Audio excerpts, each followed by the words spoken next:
स्वागत है दोस्तों आपका इस चैनल पे। क्या कहेंगे आप? आपको अदालत में पेश किया गया है। आपके ऊपर कई किस्म के आरोप हैं और आप निरपराध हैं। आपने कोई काम ऐसा गलत नहीं किया, तो आप क्या कोर्ट को क्या कहेंगे? यही ना कि आप पे झूठा आरोप लगा है, आपने ऐसा कुछ नहीं किया। लेकिन आपकी सच्चाई को मानने को कोर्ट भी तैयार नहीं होगा, पब्लिक भी तैयार नहीं होगी। क्यों? क्योंकि आप पुरुष हैं और आरोप लगाने वाली महिला है। महिला भी वो जो कि पत्नी है। तो आप अपने आप को निरपराध कैसे साबित कर सकते हैं? मैं उन पीड़ित पतियों का जिक्र कर रहा हूँ जो कि अपनी पत्नी के द्वारा प्रताड़ित है और उन पर झूठा मुकदमा दायर किया जाता है कि आप पत्नी का ध्यान नहीं रखते हैं, मार पिटाई करते हैं, उसको कैद करके रखते हैं, उससे पूरा दिन घर के काम कराते हैं। घर की और कोई महिला उसके काम में हाथ नहीं बटाती, बल्कि जब वो झाड़ू पोछा करके दूसरे कमरे में जाती है तो आप मिट्टी से सने हुए अपने नंगे पैर चप्पलें लेकर उस फर्श पे आ जाते हैं और फिर उसे दिखाते हैं कि देखो ये कैसा पोछा लगाया तुमने।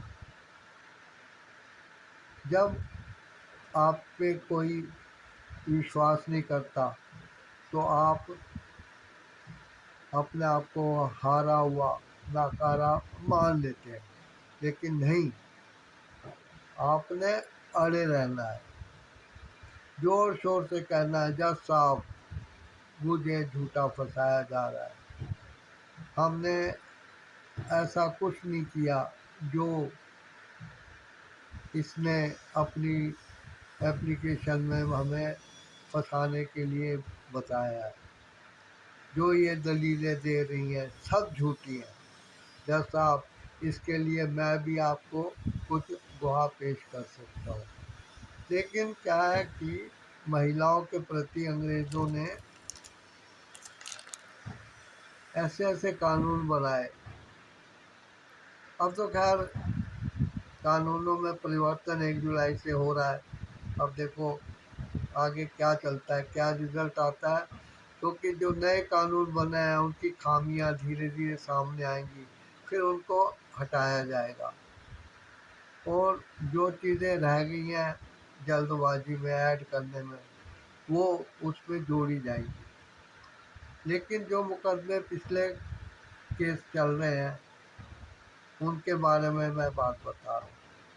क्योंकि पुरुष आयोग ना बनने से कानून कितने भी बदल जाएं, महिला ज़्यादा पावरफुल न्याय पा सकती है, जबकि पुरुष हमेशा शक के घेरे में रहेगा। आप कोर्ट को बेधड़क होकर बताइए कि पैसा ऐंठने के चक्कर में आपके पूरे परिवार को इन्वॉल्व किया गया है, आपको जेल तक करा दी गई है, बेल नहीं हो रही है। लेकिन मैं निरपराध हूँ, हमने ऐसा कुछ नहीं किया। हमने इनसे कोई मांग नहीं की, कोई दहेज नहीं मांगा था। जो कुछ इसके माँ बाप ने और इसके रिश्तेदारों ने, फ्रेंड सर्कल ने दिया था, सब अपनी खुशी से दिया था और हमने वो एक गिफ्ट के तौर पे मंजूर किया था। अब पैठा हो या कोई और सब्जी, वो इसके नुक्स निकालती है। आप जज साहब को बताइए कि आप न्याय के मंदिर में खड़े होकर झूठ नहीं बोल रहे हैं, आपका कोई गलत इरादा नहीं है। लेकिन जो भरण पोषण और ये बातें कर रही है, इसको किसी चीज़ की कमी नहीं है। ये देखिए इसने जो गहने और कपड़े डाले हैं, वो इससे पूछिए किसने दिए हैं। जो इतनी ये मोटी ताजी और मेकअप के साथ आई हुई है, ये बताइए, पूछिए कि ये किसने दिया है।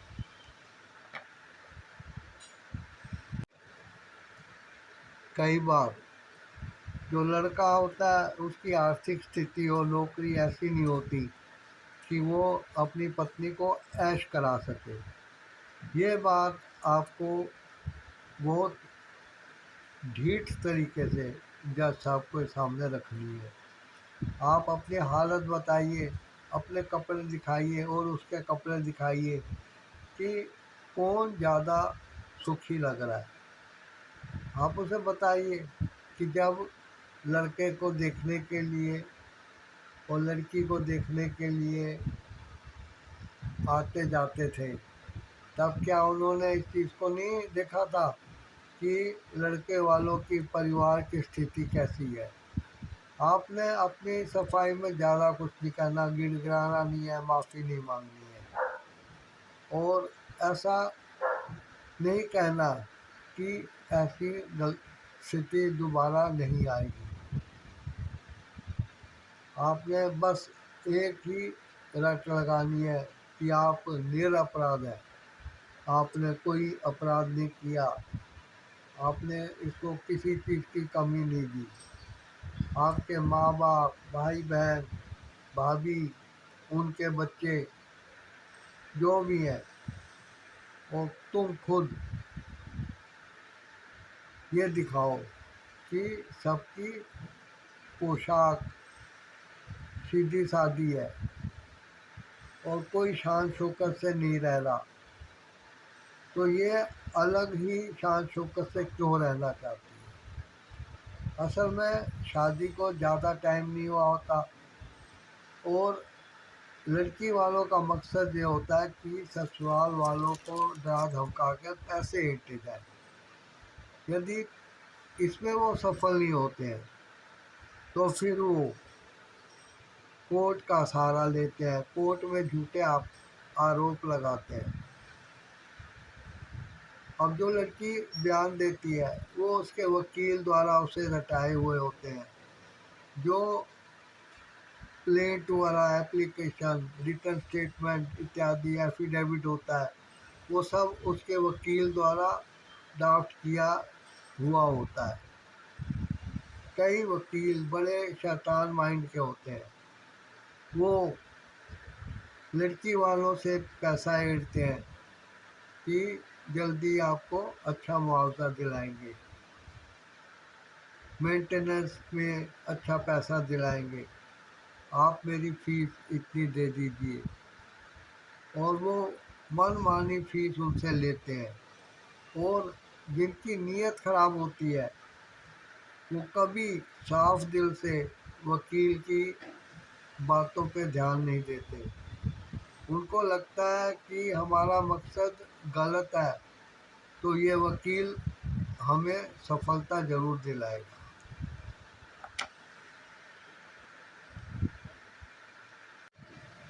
जिस माँ बाप ने अपने बेटे को इतने सालों से, 20 सालों से, 25 सालों से, 30 सालों से देखा है, उसे पाल पोस के बड़ा किया है और वो बच्चा अपनी माँ बाप की भी नेचर जानता है, लेकिन जब वो 3 दिन पहले आई हुई उसकी पत्नी, 4 दिन पहले आई हुई पत्नी उन पर आरोप बढ़ना शुरू होती है तो बड़ा हैरान होता है।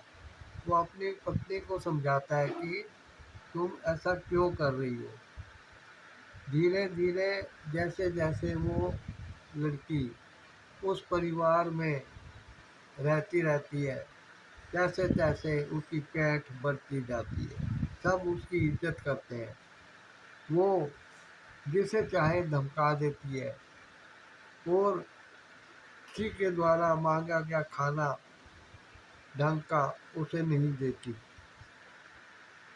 और इस तरीके से वह अपने परिवार के लिए एक बोझ बन जाती है। धीरे धीरे वो अपने मायके जाने आने लगती है। वहाँ उसकी माँ उसको ट्यूशन देती है और घर आके वो ऐसी ही बातें करती है। कोर्ट में झूठे आरोप लगाती है कि उसको घर भेजा जाता था कि जाके इतने लाख रुपया, इतने हजार रुपए अपने माँ बाप से मांग के लाओ, कार मांग के लाओ, ये मांग के लाओ, वो मांग के लाओ। लड़का उस टाइम बड़ा हैरान होता है। आप बताइए कोई इस स्थिति में क्या करेगा। यकीन मानिए बात की ट्यूशन यही होती है कि जब दिल करे काम करना, तुम्हें कोई टोके तो उसको उल्टा जवाब दे देना ताकि वो हमेशा के लिए तुमसे दूर रहे। कोई कहे कि चाय बना दो तो कहना अभी थोड़ी देर पहले चाय बनाई थी तब क्यों नहीं पी। इस तरीके से वो अपनी बेटी को सिखाती है कि उल्टे सीधे जवाब देना। लेकिन जब लड़की और लड़का एक दूसरे को देख रहे थे तब लड़की की यही माँ एक गई गुजरी भिखारन की तरह हाथ फैला के खड़ी होती है और लड़काई आंखों से वो लड़के के माँ बाप को देखती है और उनसे विनती करती है कि हमें तो ये रिश्ता पसंद है, हमारी बेटी आपके घर में सुखी रहेगी। आपका बेटा शराब नहीं पीता, गुटखा नहीं खाता, पान नहीं खाता, उसे शराब की आदत नहीं है। हम ऐसा ही घर ढूंढ रहे थे। लेकिन शादी के बाद उस लड़के में नुक्स निकालने जब शुरू होते हैं तो ऐसे ऐसे नुक्स दिए जाते हैं। यहाँ तक कोर्ट में बताया जाता है कि उसके ऑफिस वालों ने बताया कि वो कौन से बाजार में जाता रहा है, कौन सी शराब पीता रहा है, एक के साथ एक फ्री बोतल लेके आता था और उनको भी पार्टी में हिस्सा लेने के लिए बुलाता था। इस तरीके के बयान वो कोर्ट में जज के सामने देखते हैं। लड़के के चरित्र को बुरी तरह तहस नहस करने की कोशिश करते हैं और वहारे हमारे देश के कानून तुमको जिंदाबाद कहें या मुर्दाबाद। कानून ऐसे है कि लड़की एक देवी का रूप है, वो कमज़ोर होती है, वो पराए घर में खुद को एडजस्ट करती है, तो उसकी गलती कैसे हो सकती है। उसके लगाए हुए आरोप बहुत जल्दी मन ही मन मान लिए जाते हैं। बाकी उनको सिद्ध करने में लड़का जो है हार थक जाता है, उसके माँ बाप परिवार वाले हार थक जाते हैं, कोई सुनवाई नहीं होती। यहाँ तक कि लड़के की जॉब भी जा सकती है और चली भी जाती है, परिवार नष्ट हो जाते हैं। ऐसा हमने खुद देखा है।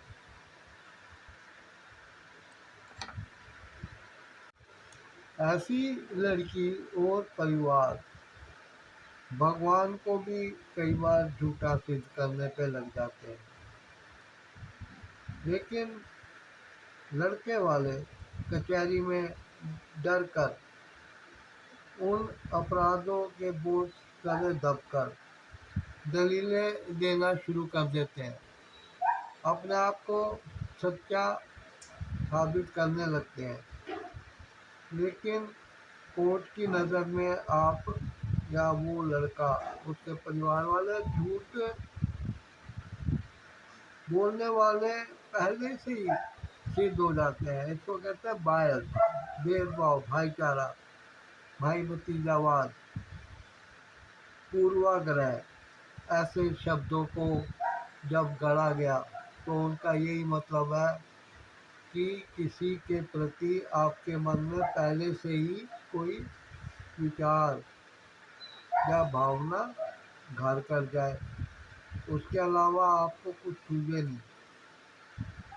वो कितना भी सच्चा सिद्ध हो, आपकी नज़रों में झूठा ही रहेगा।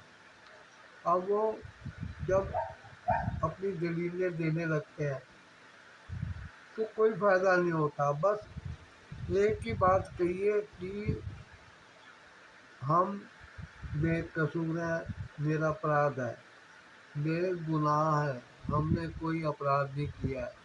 यदि हमने अपराध किया है तो लड़के को जेल से बाहर जमानत पे निकाला जाए और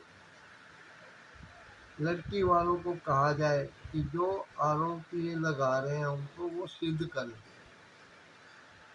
इसका बोझ उनके ऊपर होना चाहिए। लेकिन आप ये बोझ अपने सिर पे मढ़ लेते हैं कि अपने आप को निरपराध सिद्ध करने के लिए आप भांति भांति की बातें बताने लगते हैं। लेकिन कोर्ट पे उसका कोई असर नहीं होता है। इसलिए समय की बचत के लिए आप कोर्ट से कहिए कि मैं बेकसूर हूँ। यदि ऐसा ऐसा है तो ये सिद्ध करें। तब उसके जीने वाला सब उसके साथ आ जाएंगे। लेकिन एक दिन उनको फटकार कोर्ट से जरूर मिलेगी। अपनी लड़की को लेके जब लड़की की माँ उसके ससुराल वालों को तंग करने लगती है तो आए दिन यही धमकी देती है, पूरे परिवार को छोड़ूंगी नहीं, सबको अंदर करा दूंगी। देखिए, ऐसा वो कह रही है। क्यों? क्योंकि उसको पता है कि कानून का झुकाव उनकी तरफ है। लेकिन वो कोई थानेदार, जज या कुछ नहीं है, उसके पास कोई अथॉरिटी नहीं है कि वो अंदर करा दे।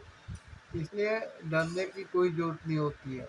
यदि वो ऐसी धमकियां देने लगे तो वर पक्ष को मेरी यही सलाह है कि वो खुद लड़की वालों के खिलाफ किसी थाने में रिपोर्ट दर्ज कराएं, महिला सेल में जाएं, वहाँ रिपोर्ट दर्ज कराएं कि हमारे साथ ऐसे ऐसे हो रहा है।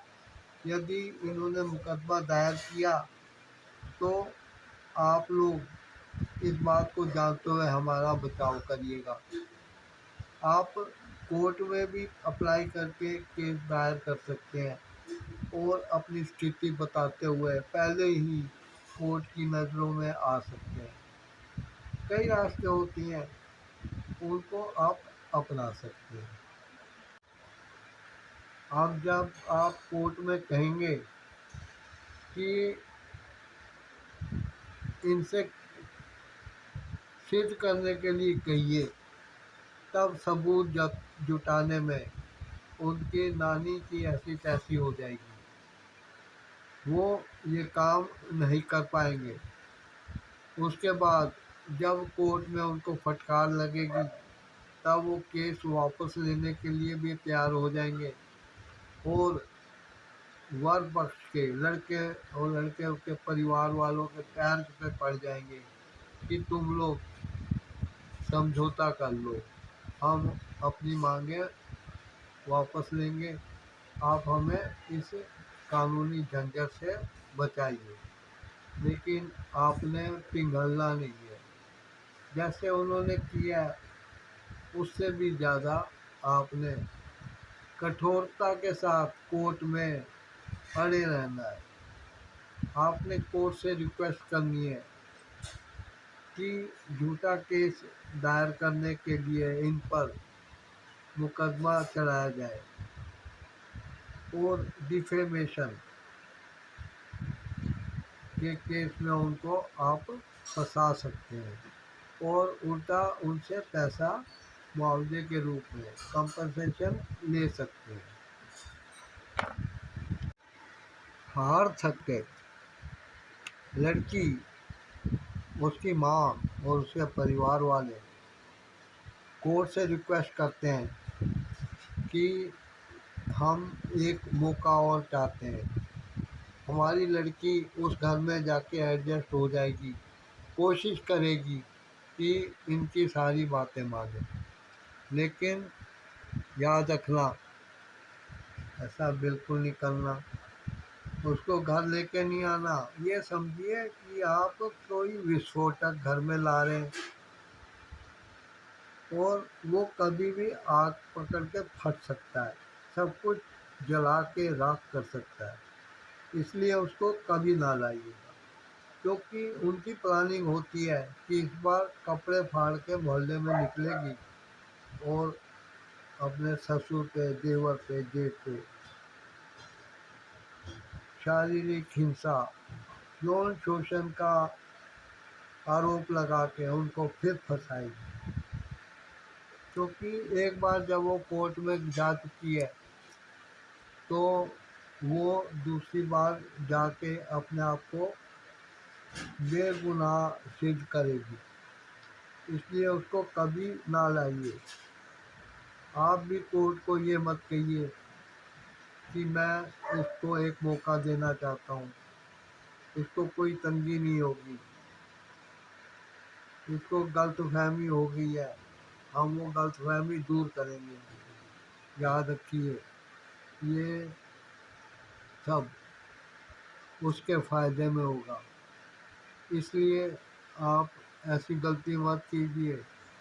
यदि आप उसको एक मौका देना चाहते हैं तो फिर अपने माँ बाप से अलग किराए पे कहीं दूर कमरा लेके रहिए और वहाँ पे देखिए कि उसका व्यवहार कैसा है। थैंक्स। मिलते हैं अगले वीडियो में किसी और समस्या के साथ। आप मेरे इस चैनल को ज़रूर सब्सक्राइब कर दीजिए, वीडियो लाइक शेयर कमेंट भी करिएगा। थैंक्स।